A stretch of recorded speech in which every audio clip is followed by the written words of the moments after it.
بنی اسرائیل کا ایک قصاب اپنے پڑوسی کی کنیز پر دل ہار بیٹھا۔ اتفاق سے ایک دن کنیز کو اس کے مالک نے دوسرے گاؤں کسی کام سے بھیجا۔ قصاب کو موقع مل گیا اور وہ بھی اس کنیز کے پیچھے ہو لیا۔ جب وہ جنگل سے گزری تو اچانک قصاب نے سامنے آ کر اسے پکڑ لیا اور اسے گناہ پر آمادہ کرنے لگا۔ جب اس کنیز نے دیکھا کہ اس قصاب کی نیت خراب ہے تو اس نے کہا، اے نوجوان، تو اس گناہ میں نہ پڑ۔ حقیقت یہ ہے کہ جتنا تو مجھ سے محبت کرتا ہے اس سے کہیں زیادہ میں تیری محبت میں گرفتار ہوں، لیکن مجھے اپنے مالک حقیقی اللہ تعالیٰ کا خوف اس گناہ کے ارتکاب سے روک رہا ہے۔ اس نیک سیرت اور خوف خدا رکھنے والی نیک کنیز کی زبان سے نکلے ہوئے یہ الفاظ تاثیر بن کر اس قصاب کے دل میں پیوست ہو گئے۔ ویڈیو آگے بڑھنے سے پہلے ہمارے چینل RS ویڈیو کو سبسکرائب کیجیے اور ساتھ موجود گھنٹی کے بٹن کو دبا دیں۔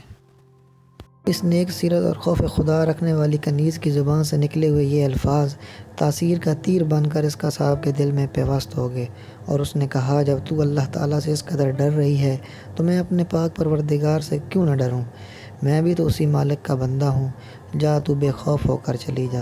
اتنا کہنے کے بعد اس قصاب نے اپنے گناہوں سے سچی توبہ کی اور واپس پلٹ گیا۔ راستے میں اسے شدید پیاس محسوس ہوئی، لیکن اس ویران جنگل میں کہیں پانی کا دور دور تک کوئی نام و نشان نہ تھا۔ قریب تھا کہ گرمی اور پیاس کی شدت سے اس کا دم نکل جائے۔ اتنے میں اسے اس زمانے کے نبی کا ایک قاصد ملا۔ جب اس نے قصاب کی یہ حالت دیکھی تو پوچھا، تجھے کیا پریشانی ہے؟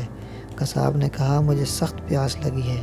یہ سن کر قاصد نے کہا، وہ ہم دونوں مل کر دعا کرتے ہیں کہ اللہ تعالیٰ ہم پر اپنی رحمت کے بادل بھیجے اور ہمیں سیراب کرے، یہاں تک کہ ہم اپنی بستی میں داخل ہو جائیں۔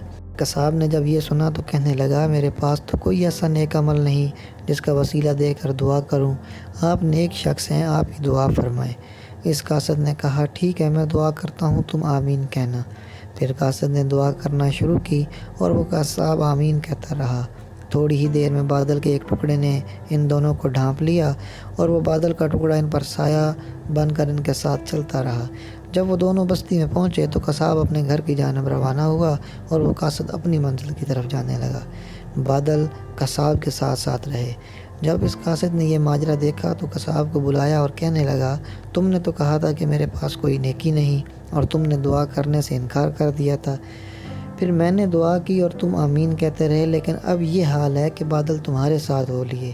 سچ سچ بتاؤ، تم نے ایسی کون سی عظیم نیکی کی ہے جس کی وجہ سے یہ تم پر خاص کرم ہوا؟ یہ سن کر قصاب نے اپنا سارا واقعہ سنایا۔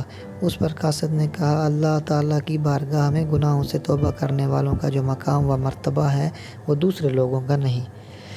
بے شک گناہ سرزد ہونا انسان کی دلیل ہے، مگر ان پر توبہ کر لینا مومن ہونے کی نشانی ہے، اور اپنے پیارے اور کریم رب کو راضی کر لیں۔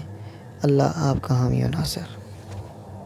دوستو، امید کرتا ہوں آج کی ویڈیو آپ کو پسند آئی ہوگی۔ اسے اپنے دوستوں کے ساتھ شیئر کریں، ویڈیو کو لائک کر دیں، چینل کو سبسکرائب کر دیں تاکہ نئی آنے والی ویڈیو آپ تک پہنچ سکیں۔ اللہ آپ کا حامی و ناصر۔